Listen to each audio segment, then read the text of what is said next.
all of you over here. We have talk series, Tibet awareness talk series regularly in a month twice. But this one we have organized specially for Jigme. Jigme is a PhD candidate from Center for East Asian Studies, Chinese Division, School for International Studies, Jawaharlal Nehru University, New Delhi. And he will be presenting to us a topic, China's structural and political dominance in Tibet. And so I welcome Jigme to give us a PowerPoint presentation on the topic. Thank you.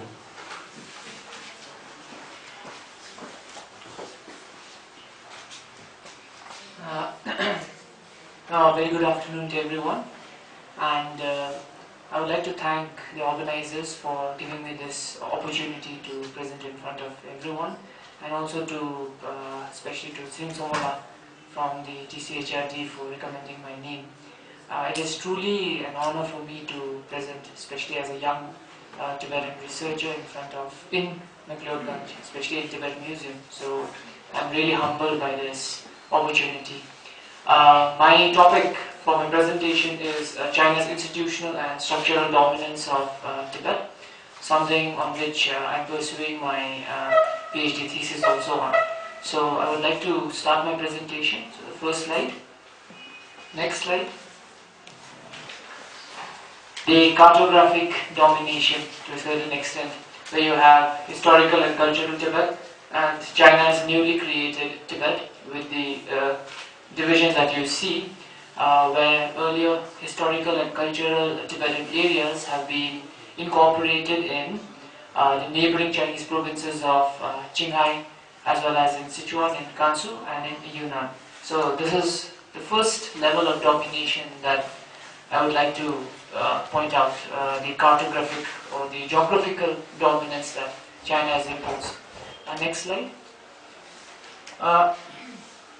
My presentation, I would like to start by invoking a concept that an 18th century British philosopher by the name of Jeremy Bentham created, which most of you would know, which is the idea of a panopticon.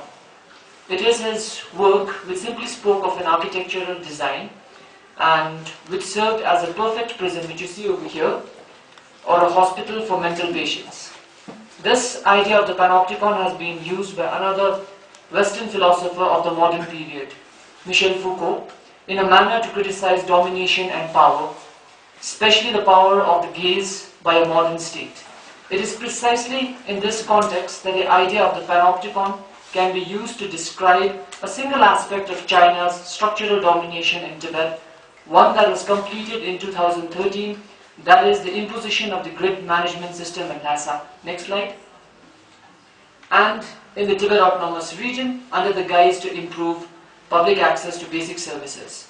Under this, the Chinese state has tried to penetrate to the grassroots level of urban administration, where the neighborhood or community area in towns like Lhasa, which you see over here, will be divided into 3 or more grid units, enabling monitoring and surveillance to be much easier. The new grid system divides the neighborhoods and communities into smaller units, each with a team of at least 5 administrative and security staff. These generally store data and endless amount of information about conditions of the people, especially of those who are termed as special groups belonging to the critical sectors, which includes former political prisoners, individuals who have returned from exile, and also people to monitor after the March 14-2008 incident. However, to the outside world, Beijing terms it as being a way through which social welfare can be provided to the local Tibetans. Hence, on a microscopic level, in the Tibetan urban areas, there is the deployment of the Foucauldian notion of the panopticon, where the gaze of the modern-day communist Chinese state is omnipresent. Over here, you see the convenience police posts around the Jokhang temple, and these are generally secret, which are not known to the outside world. Next slide. Next slide. Okay. Added with this are the 676 new police posts established throughout Tibet in 2012, which facilitate coordination of information and operation between the security services and the semi-official grid units. This is not really in Tibet, but this is in Hubei, where you see monitoring and surveillance going on. And this is exactly how it is done even in the Tibetan areas. On the other hand, this is a convenience police post, the one which I just mentioned in Lhasa, where the party secretary Chen Kwanpo is inspecting one of the newly established convenience police posts. Through this, what we see is there has been the conduction of a more efficient way of searching, especially for images of the Dalai Lama, especially to curb separatist activities. Along with this, there has also been the deployment of the red armband patrols, which were formed in 2012 in the TAR and consist of local level personnel from neighborhood committees and communities, grid unit staff, newly recruited party members, retired cadres who conduct searches and raids in the name of educating the masses. The famous Tibetan writer Tsering Wese also mentions about how Tibetans visiting Lhasa from other Tibetan areas are forced to give up their ID cards and are required to stay in designated areas. These somewhat micro-level understanding of Chinese policies in Tibet are an example of China's structural and institutional domination in Tibet. Much of this domination by Beijing over Tibet stems from the need to achieve stability in a region which is strategically important for the Chinese. This realism view over a peripheral region simply dehumanizes its indigenous population and sees local cultures and aspirations as a threat. This is precisely the case with modern-day post-colonial nation states, whether it is China or to a certain extent even India. In China, one of the ways through which this control has been implemented in the Tibetan areas as well as in other places is also through the patriotic education campaign in Tibet. Change the slide, please. Another simple instance of domination that China has brought upon the Tibetans, especially in the rural areas, is through the policy of the new socialist countryside with its comfortable housing project, which you see in the above two pictures. Under this, especially in the TAR, more than 2 million rural Tibetans have been moved to permanent locations. Since 2006, around 600,000 nomadic herders in Amdo have been forced to settle down in new rural communities. China generally maintains that these projects help to improve the standard of living for the local Tibetans and which has been fully financed by the authorities, which however has been proved much wrong. Much of these are touted as the gifts of development by the Chinese state to civilize the Tibetans, but are also means to derive legitimacy for China. However, overall it can be understood as a way to bring about stronger control over the rural nomadic Tibetans, who earlier were relatively less affected by China's structural domination. More significantly, majority of the Tibetan population are in the rural areas, therefore the need to control them.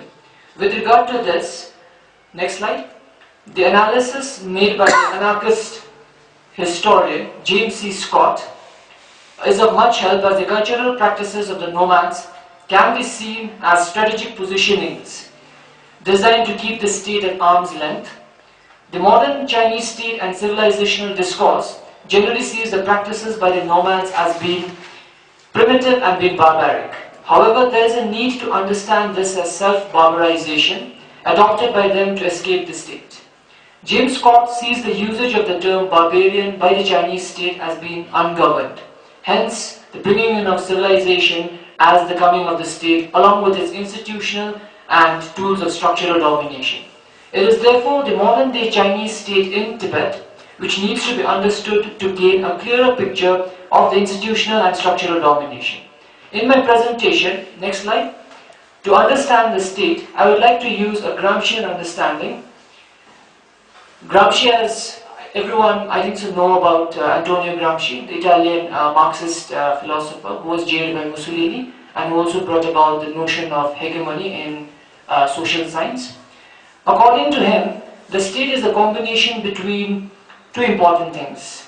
As I've mentioned over there, coercive and hegemonic institutions, or to put it better, a unity between the political society and civil society.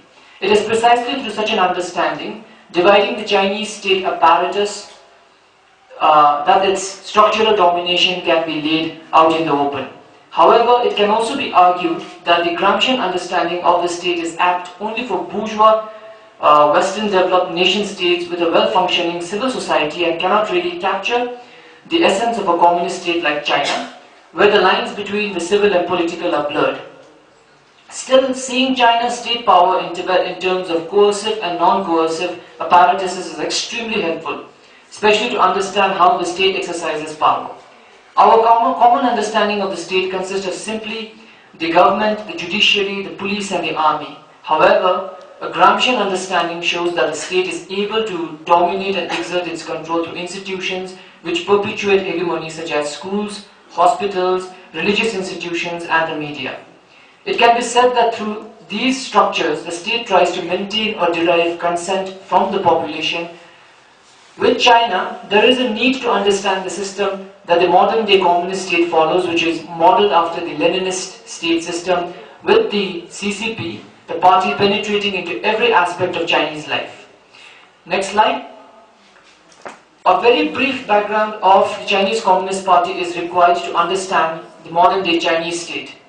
Founded in 1921, the CCP gained victory in the Chinese Civil War, where it was able to defeat the so-called imperialist bourgeois Kuomintang forces, thus founding the People's Republic of China. Over here you see Mao, the famous picture of Mao proclaiming the foundation of the PRC. As with any socialist system, the PRC has the Chinese Communist Party, the vanguard of the revolution, having a monopoly over power. As we all know, Marxism as an ideology was propounded by Karl Marx and Friedrich Engels, and further contributions to its theoretical growth took place with Lenin, Trotsky and Stalin.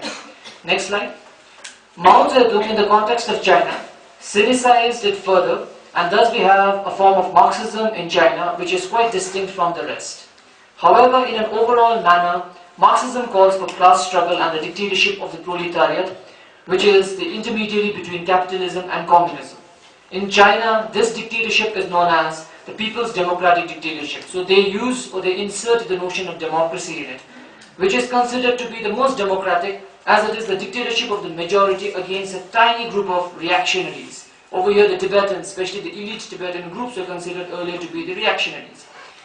The Communist Party, with its knowledge of Marxism, Leninism and its organizational strength, is deemed perfect to lead the majority population and liberate them. Next slide. It is precisely the idea of liberation from feudal serfdom and imperialism that the Communist Party, and especially the People's Liberation Army, which you see in the picture above, brought to the Tibetans in 1949 to 1950, which is harped even in the current period. Over here, the legitimacy was brought about through the signing of the 17-point agreement. The communist ideology can also be understood as a strong tool of domination that China imposes over the Tibetans. A liberative ideology, Marxism, Leninism and Mao Zedong thought, is considered to be more superior than Tibetan Buddhism or any other indigenous ideology that Tibet had prior to 1949. Chinese communism is termed as a gift from the Communist Party to the Tibetans, which misses out the point that there was the flourishing of a Tibetan form of communism, as seen in the case of Bao Wangge, who passed away recently. His biography provides much evidence of the fact that his independent Tibetan Communist Party was not allowed to exist as an independent entity. During the Cultural Revolution, which you see over here, which was devastating for Tibet and other minority nationalities, there was much problem that was brought about, as it generally led to an increased sinicization of Tibet and also to the radicalization of the whole culture. For instance, one example of the sinicization or Hanization can be taken from Tsering Dömpa's memoir, A Home in Tibet, where in one of the chapters she describes the impact of the Cultural Revolution, which has led to people keeping their names, their children's name as Mao Kunga or Mao Punzo, as it would sound and make them more revolutionary, thus in the process sinicizing them further. The Communist Party in Tibet is established in every level, whether it is a factory, a mine, a commune, an office, a shop, a school, neighborhood, and even in the army, the PLA. Even in the monasteries, the Communist Party has tried to make inroads, which I will elaborate further. There is a strong need to understand the CCP in Tibet. as true power resides in the hands of the party which in reality formulates policies for every aspect in Tibet. This is where the uniqueness of the Chinese system comes in, as with the idea of power and position, in which the conferring of high position does not mean the person actually enjoys true power. Next slide. Which is more than clear in Tibet, as technically or constitutionally, it is the governor or head of the administration who is the real source of power, which is not so in the case of China, where the party secretary appointed by Beijing is always more powerful than the governor. Next slide. From 1965, the year when the Tibet Autonomous Region was created till present, not a single Tibetan has been appointed as a party secretary in Tibet. On the other hand, next slide please. On the other hand, in the Tibetan populated regions in Sichuan, Gansu, Qinghai and Yunnan, there have been instances where Tibetans have reached to higher posts in the prefectural level as well as in the county level, but have been demoted simply for pursuing a line which is truly beneficial to the Tibetans. Two instances can be given. The first is of Dundruk Gyal, who in the early 90s was the party secretary of Tsolo prefecture in Amdo, who was close to the late Penchen Lama and had contributed much to the growth of the local Tibetan community, pursuing an inclusive growth in the region which was seen as a threat by the Chinese, which eventually led to his removal. The second example is of the gentleman down there, whose name is Tenzin Gyalpen, and he was the party secretary in Jigme county in Ngaba prefecture, who in June 2013 was transferred as he was supposedly much popular among the Tibetans, which was not liked by the Chinese authorities. Jigme in Ngaba is also one of the major zones where a lot of self-immolations have taken place. However, for China, Tibet only constitutes the Tibet Autonomous Region. For the CCP and its members, posting in Tibet is considered to be a hardship post, but also one that is deemed as performing an act of patriotism. It is also considered to be a stepping stone to enhance their own careers if they are able to bring more legitimacy in the CCP. Next slide. This has been seen with Hu Jintao, who was the party secretary in Tibet Autonomous Region from 1988 to 92 and had imposed martial law in Tibet during 1988-89, which you see in the protests. It was his heavy-handedness which led him to gain favors among the party elders, thus guaranteeing his ascent in Chinese politics.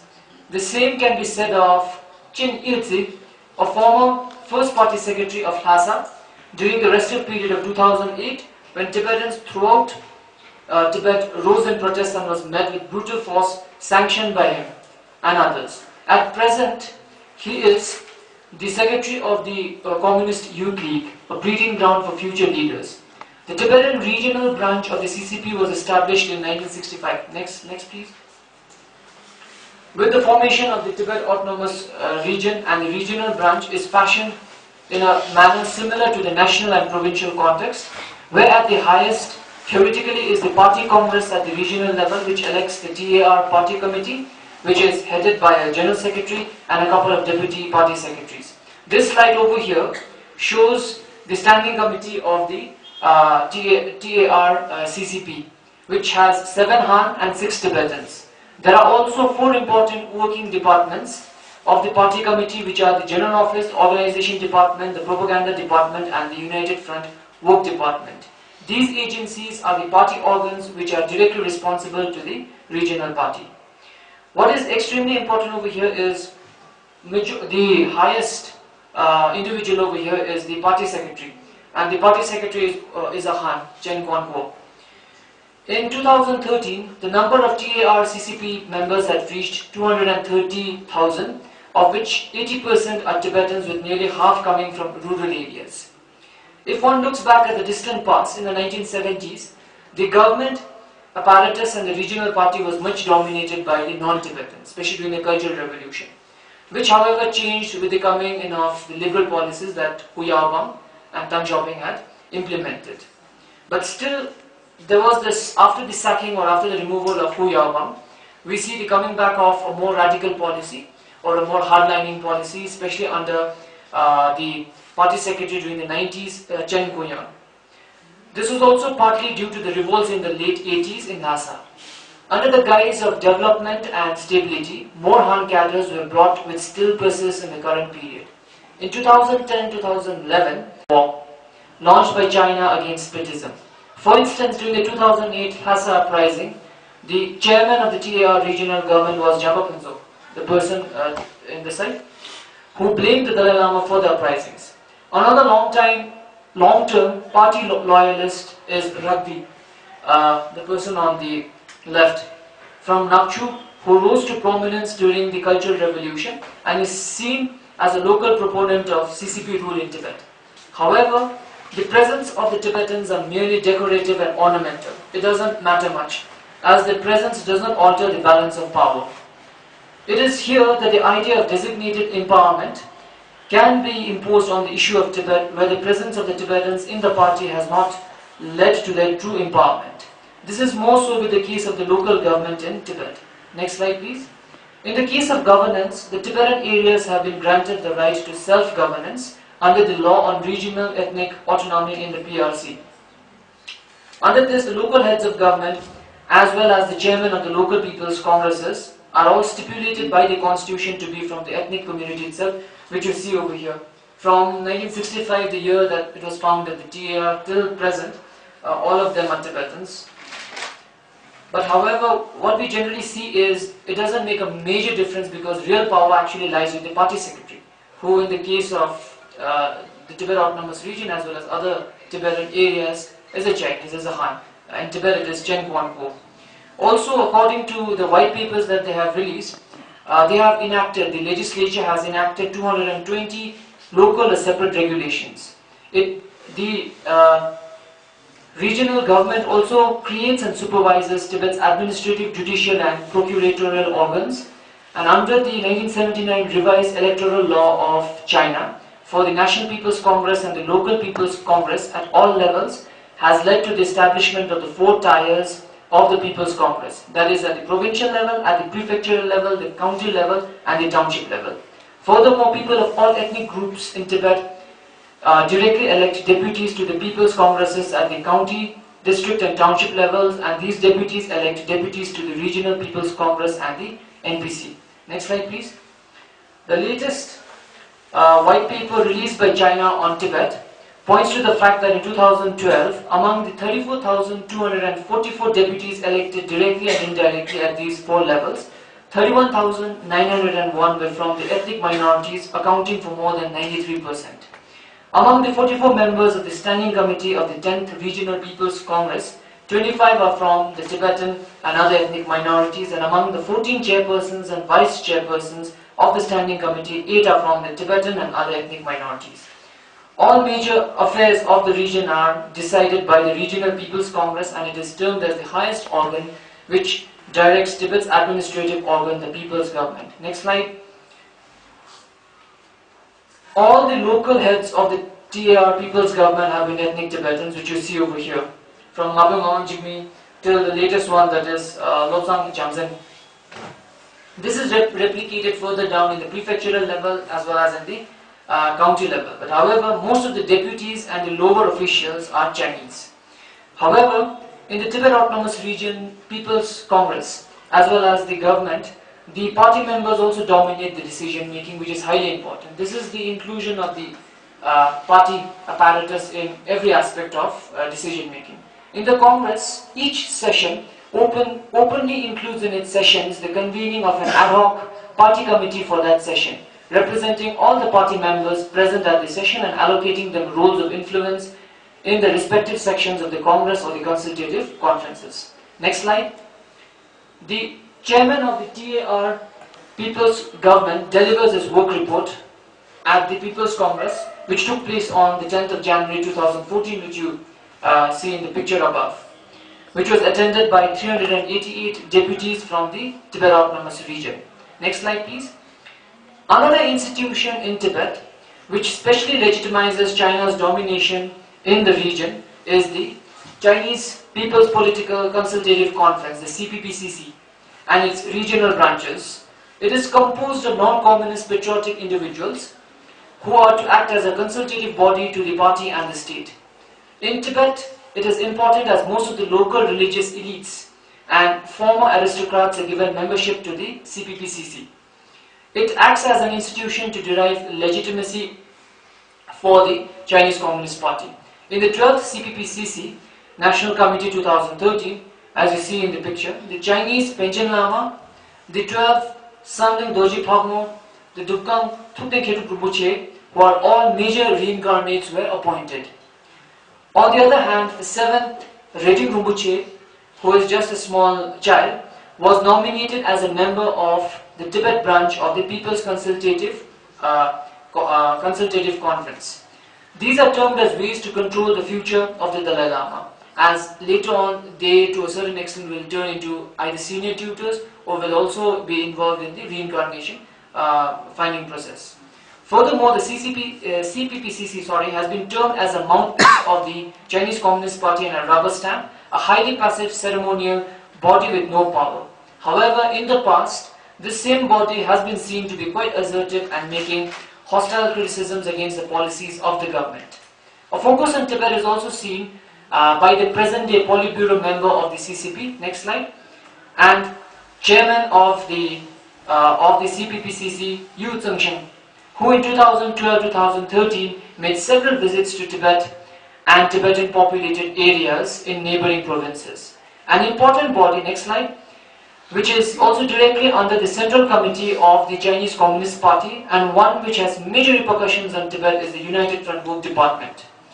The idea of United Front, that is broad alliances between the revolutionary communist parties and bourgeois democratic movements or individuals in the respective country, arose from the Comintern during the 1920s and the 1930s. It was in China's context, they had employed United Front tactics with the Kuomintang in the 1920s and in the same 1930s. This principle is carried forward in the current period, where the department forms broad alliances with non-party and often with non-Chinese section of the society, especially the national minorities. The process that is adopted by them is of co-opting the patriotic upper strata and indirectly getting them to acknowledge the supremacy of the party. In the context of Tibet, it is important as much of the policies towards these areas are influenced by the United Front. They don't implement, but they actually influence the central government and the other governments in formulating policies.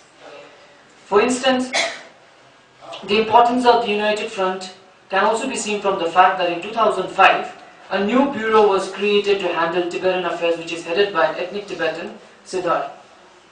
Which is, this new bureau, termed as the 7th Bureau, is to struggle against secessionism by enemies, especially the Dalai clique, and to liaise with overseas Tibetans.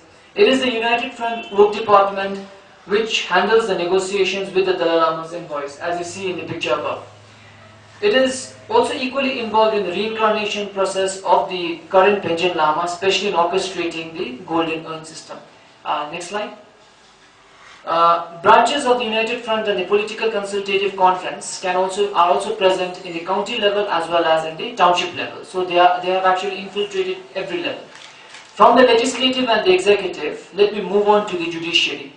A branch of the state which, according to the constitution, is supposedly free, but upholding the rule of law, but in the context of China, is strictly under the influence of the Chinese Communist Party. The judiciary is seen to be geared towards tackling separatism and ensuring stability in the region. For instance, the top judge of the Tibet Autonomous Region, an ethnic Tibetan Sodar, recently made a report to the Regional People's Congress with regard to the status of the judiciary in Tibet. According to him, the courts in Tibet heard 20 cases last year in 2013, which were mostly against separatist activities. He also emphasized that in 2014, the judicial authorities will crack underground organizations that make use of religious influence and also organized gangs. Therefore, over here, directly linking to the Dalai Lama as well as to religious institutions. Hence, in Tibet, the battle is against the basic religious belief of a Tibetan. This, therefore, comes down to the basic control and domination that China has exerted over the monasteries and other places of worship. Next slide.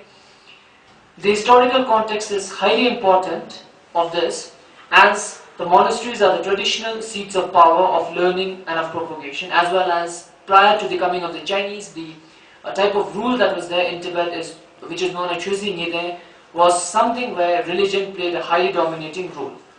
Much of the protests, even by the lay persons, have been centered around monasteries or religious personages like the Dalai Lama. These can be understood in terms of ideology, where the communist ideology has intense issues in competing with Buddhism as an ideology which is a part of Tibetan culture, and policies against it are deemed as an attack against culture. However, a series of policies have been implemented by Beijing to undermine religion in Tibet.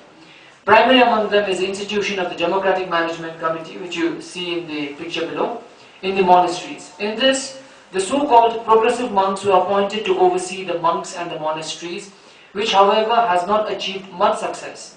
Therefore, in 2012, the authorities initiated what is referred to as the complete long-term management mechanism for Buddhist monasteries, whereby government or party officials will be stationed in almost all monasteries permanently, having the rank and pay of a deputy director of a provincial level government.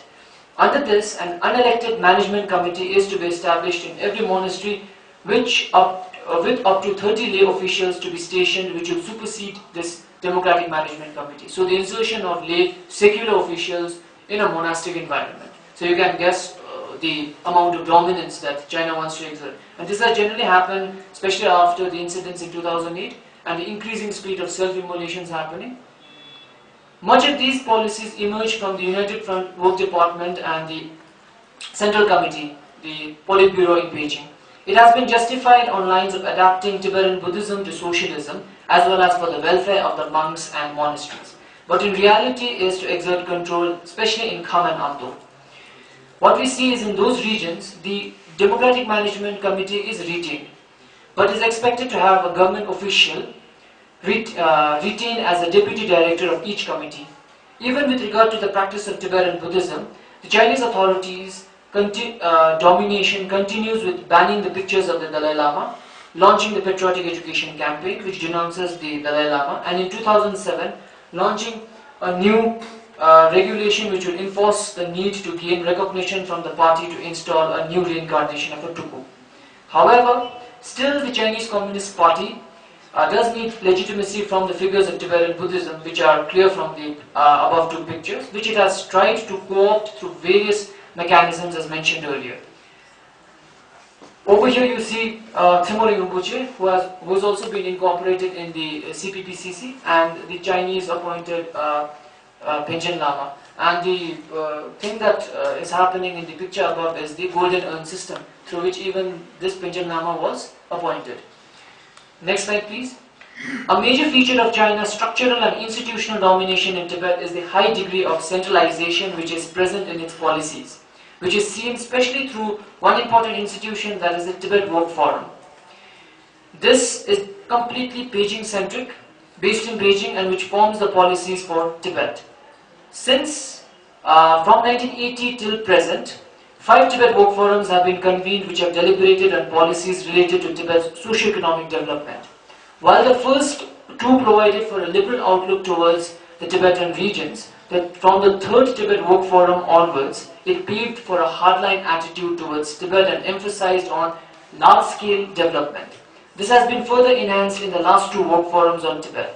More importantly, from the last, especially 2010, the 5th work forum onwards, Kham and Amdo areas have also been incorporated into the whole ambit of development policies, the centralized, over-centralized development policies that China, Beijing has through the Tibet Work Forum. So now it's no longer the Tibet Autonomous Region alone, it is also Kham and Amdo areas which are not really in the Autonomous Region. The way these work forums work demonstrates how policies for the region are formulated and put into practice. For me, it is a classic case where the modern-day technocratic bureaucracy formulates policies for the periphery, with the center having no attachment to the peripheral region whatsoever. This, to a certain extent, remains a major problem in China's policies in Tibet. This, to a certain extent, my analysis is that this is one of the major problems, because genuine autonomy is not given to the local administration, even though in other provinces there is much flexibility seen, which are far away from the Tibetan areas, with regard to formulating policies. There is also the establishment of the Central Working Coordination small groups on Tibet and Xinjiang, whose chairman, as mentioned earlier, or as I'd shown earlier, is Yu Zhengsheng. Along with this, another instance which shows the deep over-centralization on Tibet is the huge subsidy that Beijing provides for Tibet's development. Next slide. For instance, in 2009, Beijing provided for $3 billion in the autonomous region, which maintained the so-called 12% annual growth rate in GDP. Since the 1980s, with with the economic reforms and opening up by Deng Xiaoping, large-scale investment has been occurring in the field of infrastructural development. In 2007, the State Council of China, which is equivalent to a cabinet, announced 180 projects that will improve the basic livelihood of the people. These include building of the Lhasa-Shigatse rail link, a number of airports, improved rural drinking water, and construction of a power grid. So you see over here the highest, the newly constructed highest airport in Khamkanse and the Lhasa-Beijing railway. Next slide. Statistics clearly show that for Beijing, these financial investments are not profitable. Yet, they incur heavy losses, but still such policies are still pursued. So it's a huge puzzle for everyone why such a policy is pursued. A major reason why such a policy is pursued is because of the need to control over a region which is considered highly strategic and for the need for stability. However, as according to the study of this famous economist Andrew Martin Fisher, such development has not truly benefited the Tibetans as it has not induced growth in the region for the locals and has led to what is termed as an ethnically exclusionary character of growth in the Tibetan areas. Hence, all the noise regarding development has in fact served as a tool of domination for China over Tibetans. There is more importantly another way of understanding this, where there is the economics of suppression, where we can actually discuss about this later if there are questions on this. Furthermore, with regard to this so-called meta-development in Tibet by China, I would like to bring back again the anarchist historian James C. Scott, who sees these as the modern state deploying distance demolition technologies such as the railroad, all-weather roads, telephone, air power, helicopters, and information technology to change the strategic balance of power between self-governing people and nation-states. This is so with the Lhasa-Beijing Railroad, the 8 airports in Tibet, the latest one being Yading in Kanze-Kham, the picture that was there, and the recent opening of the all-weather road to Medok in southwest Tibet, considered to be the last county not connected by proper roads. There is no doubt that these will also help the locals, but mostly it will be used to stabilize the region and gain control over Tibet by China. With all of these, another institution in China which is related to bringing about physical domination of the Tibetan regions, which is the most visible aspect of institutional domination, next slide, are China's security apparatuses. The People's Liberation Army, the People's Armed Police Force, the Public Security Bureau, and the local police. This appendage of the state can be deemed to be exercising true violence, which has been much witnessed in Tibet. China's armed forces have always been deemed as a savior whenever China's society is in chaos and the CCP on the verge of implosion. With regard to Tibet, it was the PLA which liberated it in 1949 as seen in the earlier slide, after the Battle of Chamdo. More specifically, it was the Southwest Military Bureau based in Chengdu, next slide, Sichuan, which was involved in the operations in 1950-51, while the Northwest Military Bureau in Hanzhou, Gansu, had started its activities in the Tibetan regions of Amdo and Golok. The Southwest Military Bureau, which right now is the Chengdu Military Region, was under Deng Xiaoping, Zhang Guohua, and Zhang Qingwu, who had advanced to Lhasa with 40,000 troops. It was a mixture of these two bureaus which formed the Tibet Working Committee that actually governed Tibet till 1965. It was also from these military bureaus, highly important, that the early leaders in the region came from. Till Yin Fatang, the party secretary of the TAR in 1980s, the highest post of the party were held by these military personnel. It is the military and the paramilitary which forms the main base for exerting coercion and control over Tibet. Next slide. Over here you see the different military bureaus or the military structures that are there inside China, of which the one of much importance for Tibet is the People's Liberation Army as well as the People's Armed Police Force. Because it is the People's Armed Police Force which is completely involved in the crushing of demonstrations, in curbing domestic strife.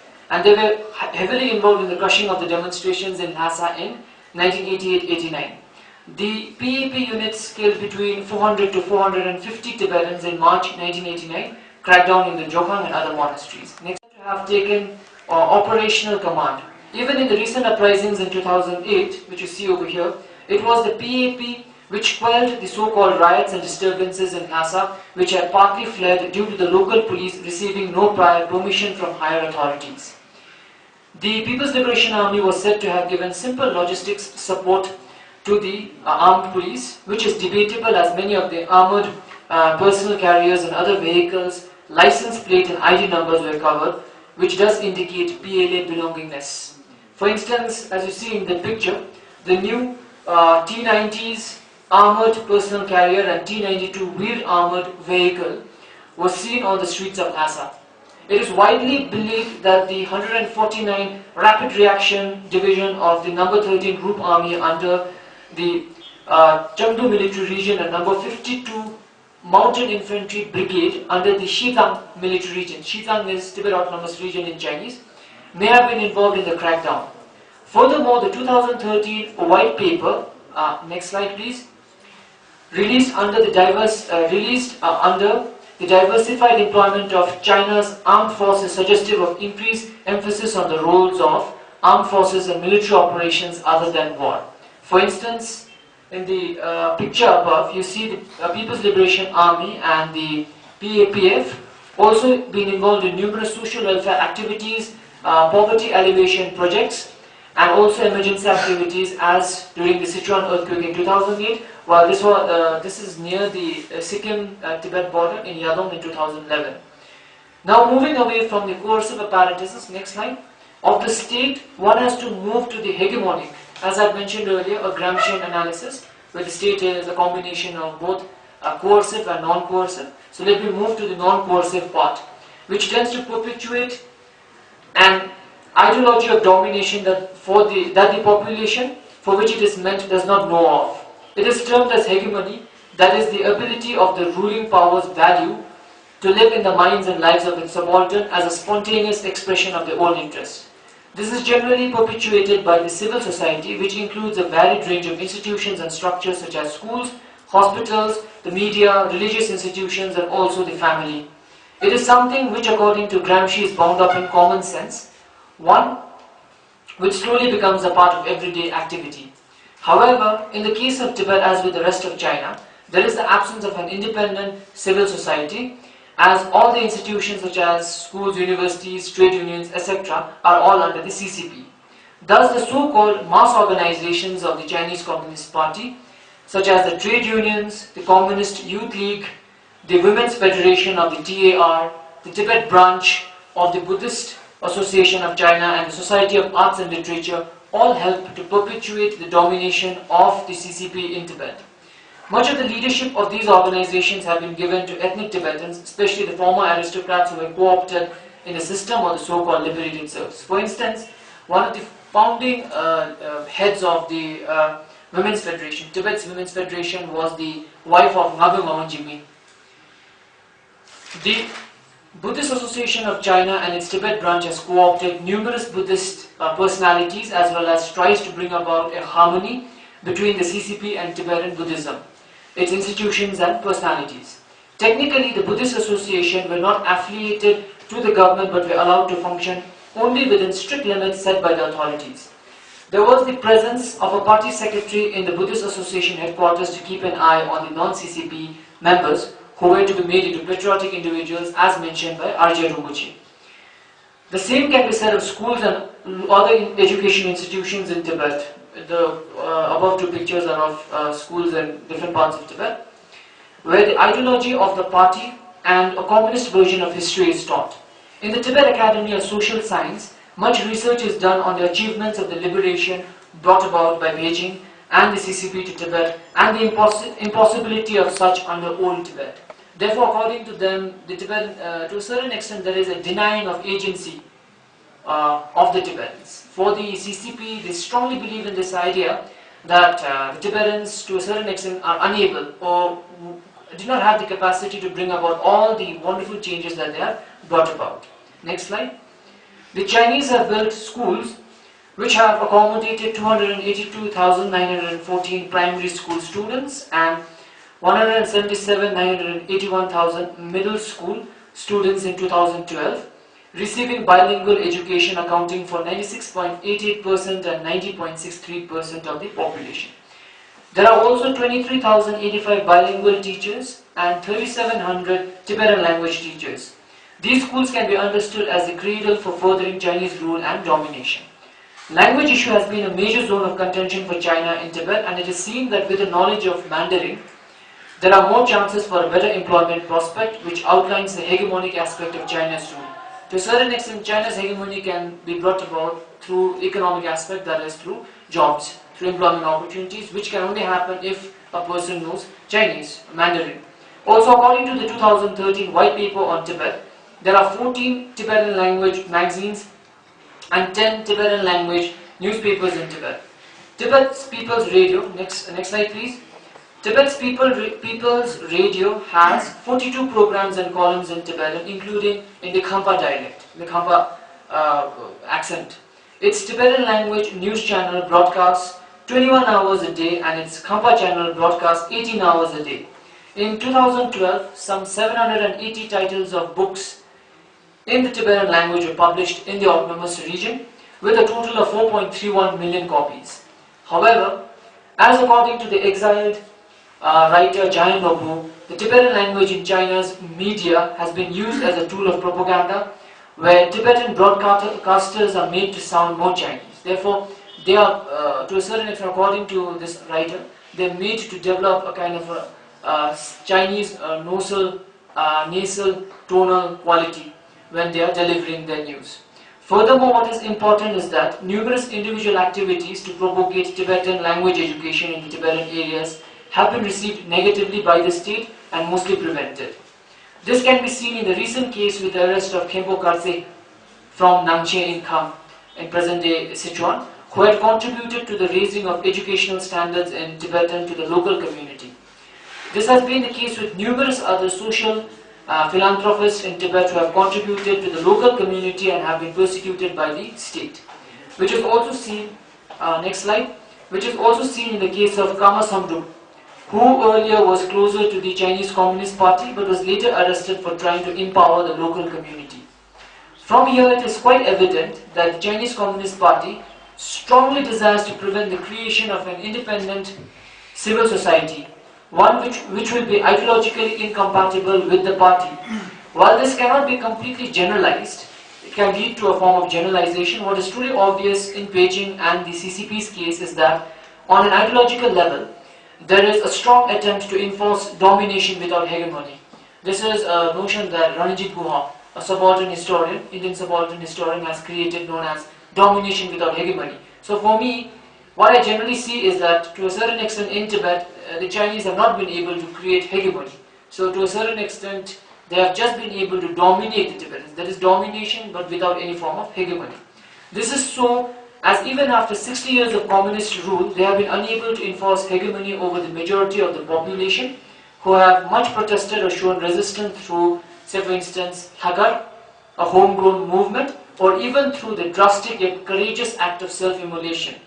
Hence, in conclusion, the Chinese Communist Party and Beijing have instituted a huge structure of domination as recounted in the presentation, which can be termed as an outcome of the logic of a nation-state still in the process of integration of a peripheral region which is strategically important both in terms of security and wealth, but whose population and culture are termed as collateral damage in the war that China is waging for its superpower status.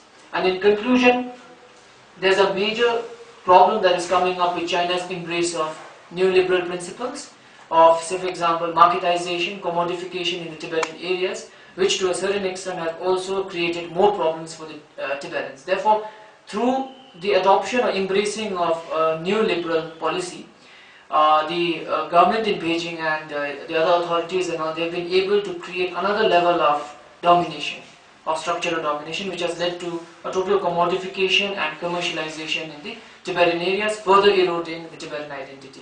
Thank you.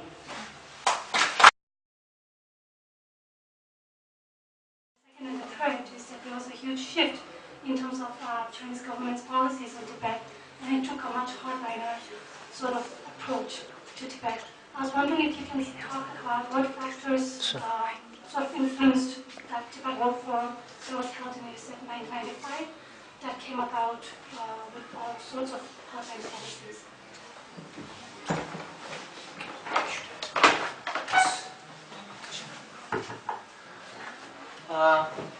With the Tibetan Forum, especially a major reason why this hardline policy was implemented. Also, another reason which Arjia Rinpoche, the abbot of Kumbum Monastery, who had gone into exile to the US, mentions about is also because of the Tiananmen Square, the protests which occurred over there and which led to the massacre of students, Chinese students and all.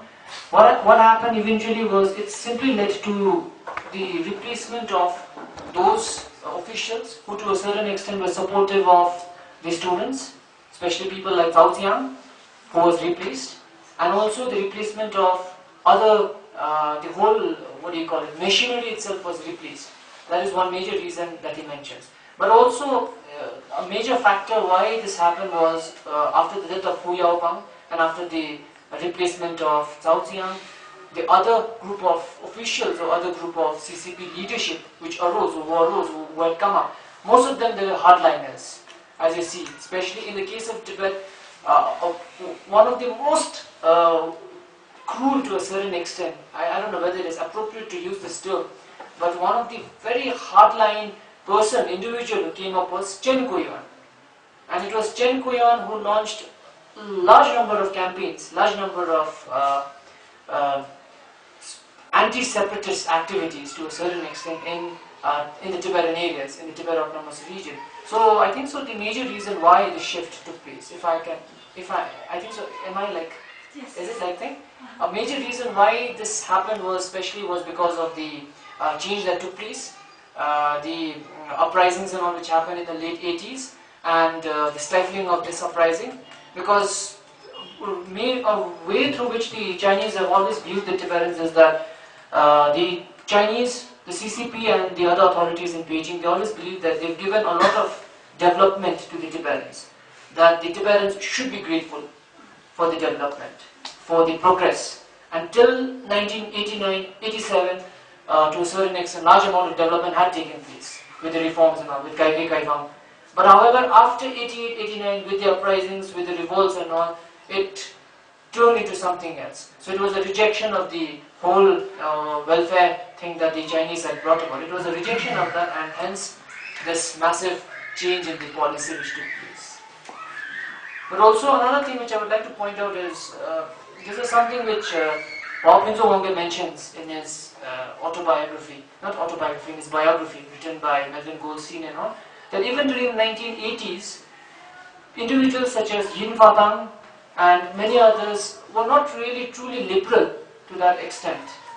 They did not really want certain liberal policies to be implemented. For instance, this is a book that I would recommend to everyone to read, whereby he mentions over there specifically that there is an instance whereby his ideas as well as his suggestions to a certain extent were rejected. And these suggestions were liberal, Pinzo Wonge's suggestions, especially by people in the United Front Work Forum such as Yang Jingren, and also by individuals such as Yin Fatang and all. So to a certain extent, I don't think so there was this huge streak of liberalism that was there. It was a kind of a slight opening of the tap by Deng Xiaoping and by Hu Yaobang, which is again closed, especially after the Tiananmen protests and after the Lhasa protests. Thank you. Members, and that makes them Chinese aristocracy or something. Thank you for the question. Regarding the aristocracy, when the Chinese had come in 1949, 1951, when they had arrived, and even before the signing of the 17-point agreement, the PLA as well as the Communist Party, they tried to co-opt, because their first policy was a united front with the aristocracy, with the ruling elites. So in one sense they were trying to co-opt large number of elites. And this is something that even Sirin Shakya, the author of the book, forgetting the name of the book now, Dragon in the Land of the Snows. I'm so sorry, thank you. He mentions over there how in one sense the large number of these aristocratic families, they were with the Chinese when problems were occurring in Lhasa in 1959. So these aristocracies, many of them, they stayed back. Large number of them. For instance, the person who signed the 17-point agreement, he was a member of the aristocratic society, Jigme. Along with that, there are numerous others. For instance, this is something which I researched on recently, and I presented a paper on this. This was basically on the Shimla Agreement, because this is the 100 years of the Shimla Agreement. So in the 1980s, what the Chinese, the CCP had done was, they are actually asked large number of these aristocrats to actually write memoirs and write history so as to, say for example, justify China's ownership over the Arunachal areas in the northeast.